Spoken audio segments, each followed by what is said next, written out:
Hello. What you're about to see in the next 15 minutes or so is a presentation that we prepared to show our work at the ACM Assets Conference in Lisbon. The title of our presentation is A System for Controlling Assisted Living Environments Using Mobile Devices. This is the work of Paulo Condado and Fernando Lobo from the University of Algarve. The motivation for doing this work is quite simple. We all need to interact with other people and with the environment that surrounds us. For example, we need to open a door, turning on or off a light, turning on or off a television, turning on or off the air conditioning.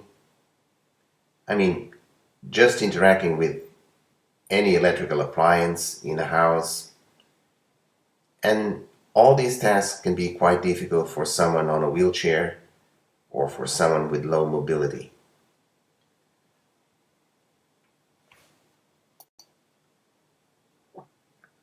Light switches may be located too high for someone on a wheelchair. Domotic equipment has been used to provide suitable solutions for helping people with disabilities and the elderly at home. These equipments avoid extensive structural modifications at the user's homes, things like reinstalling light switches near the floor, for example.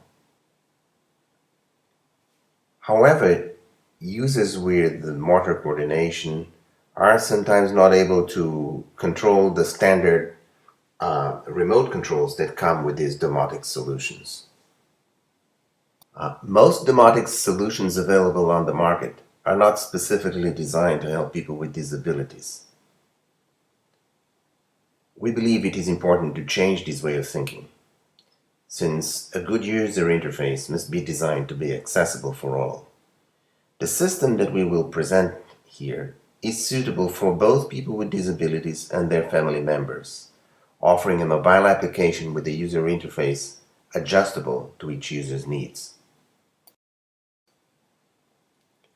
In the last decades, domotic technologies, also known as home automation systems, have been used to develop assisted living systems that are able to improve autonomy and quality of life of dependent people.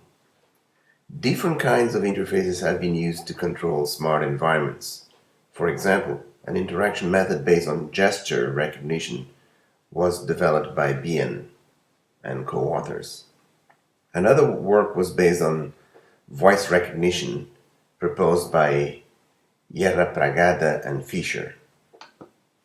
Also, a hybrid brain-computer interface was studied by Edlinger, and the mobile application for controlling intelligent environments was studied by Peixoto. All these researchers have tried to create natural, easy-to-use interfaces for providing a better interaction between users and their home appliances. There are many communication protocols that are typically used to control home appliances. X10, Insteon, Zigbee, and Z-Wave are a few of those communication protocols. The fact that there's so many is also a problem because there's not a unique standard. Our system has been developed to allow small source modifications in order to work with various domotic technologies and to be more flexible. We believe that intelligent environments should be studied in real scenarios, allowing to learn more about the real interaction between inhabitants and their environment. It is also essential to understand the relations between people who have disabilities and other inhabitants. There is an important barrier to achieve that, however. Most testers are not able to open the doors of their houses and share private data with strangers. To address this issue, we decided to build a prototype at Paulo's own house, because Neither he nor his family had any issues with opening the doors of their homes to potential testers. Moreover, Paulo has cerebral palsy himself, with mild motor coordination problems and speech disabilities, and he deeply believes that the system could be very useful for helping him in his daily activities. We are aware that researchers and developers should not participate in the evaluation process of their own designs to avoid influencing the results due to their knowledge of the user interface. Nonetheless, Paolo indirectly participated in the evaluation process because the system was built and tested at his own house, and several quantitative tests were measured automatically by running scripts over log files produced by the system in real-time usage. We started to design the proposed system based on Paolo's wife's observations, also by information gathered from informal interviews with other people, and the knowledge about accessible interaction methods for mobile devices. We implemented the concept of navigating through groups using list views, adapting the dimensions of list items to the needs of each user. This idea was largely inspired by the concept behind Easy Write, a research project that we have done recently in the past. The idea of navigating through groups and subgroups, which are present in traditional scanning systems and in text entry methods such as Easy Write, seemed the perfect metaphor for walking through rooms and turning on or off home appliances. As an example, the application could have as the main options the various rooms in a house, the bathroom, bedroom, dining room, and so on. Once a user selects one particular room, let's say the bedroom, then another subgroup of bedroom will pop up with different options available for appliances, electrical appliances on that room. The dimension of the elements of the user interface can all be specified or configured depending on the user's needs. So a user without hand coordination problems is able to use the application without any special configuration, while those with motor disabilities are able to adapt the dimensions of the interface to their needs. With the application in-house, the user is able to control every domotic appliance, anywhere and anytime.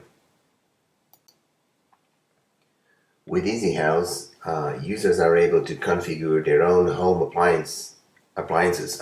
They can add as many rooms as they want, and within each room, whatever appliances they want can be controlled with the system. All that is needed is to buy the corresponding equipment. In our case, we use the X10 protocol based equipments. And here you see the web interface for interacting directly with Z-Wave devices. And now we come to the evaluation part of the work. Both qualitative and quantitative methods were used to identify usability problems that users experience while operating the system. Two kinds of quantitative tests were performed. Automated tests based on data recorded on log files, and usability tests on predefined tasks performed by Paulo's wife and two other individuals who had mild motor hand disabilities. By the way, Paulo's wife has no disability at all. The automated tests were done for a continuous period of 1 month and monitored Paulo and Tanya's usage of the system in their house in real time. The tests help us to eliminate several usability issues. We have also conducted more traditional usability tests with 3 individuals other than Paulo. In these more traditional tests, we decided that Paulo shouldn't be a tester because the system was developed by him and that could bias the results. Three tasks of increasing complexity were idealized and subsequently tested by Pedro, Susana, and Tanya. All of them had a period of 20 minutes to get themselves familiarized with the system. Pedro and Susana changed the size of the user interface components to make them bigger. Tanya, on the other hand, preferred to use the predefined size.